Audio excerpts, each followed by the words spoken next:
Isaiah Cabello was accused of the shooting death of a young man, an incident that happened 6 years ago. But a change in a witness's testimony in front of a jury this week turned things around for Mr. Cabello in a big hurry. KAMC Matthew Stell spoke with his defense attorneys today.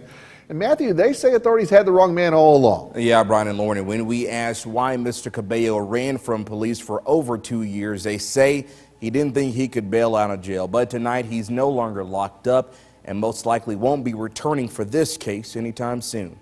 Isaiah Cabello is a free man now after murder charges accusing him of killing Henry Anderson Jr. were dropped Tuesday. Prosecutors say the two were involved in a drug deal that turned violent in 2015. A neighbor they interviewed back then said he didn't see anything happen, but on the stand this week, that same neighbor had a much different story, describing to the jury specific details about a truck that didn't belong to Cabello. They moved to file a motion to dismiss in the interest of justice. They felt basically that they could no longer prove their case beyond a reasonable doubt. Prosecutors say they weren't expecting this change in story, but Espino says he doesn't know why that's being told, because according to him, both sides knew this was coming. I even have an email from one of the prosecutors received Sunday, March 7th at 4:26 p.m.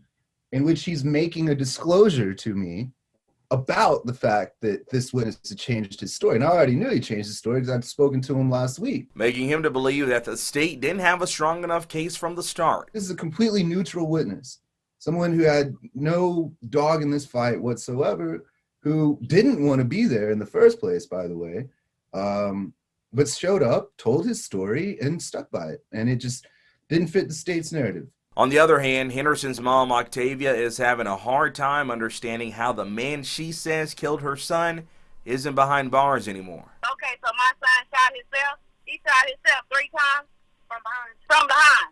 He got shot in the back and 2 in the head. So he shot himself in the neck. So he shot himself? No. And knowing that there's a chance that Cabello won't be retried makes things so much worse for her. No justice. I mean, how in the world can you go by what somebody's testimony? I mean, that's it. I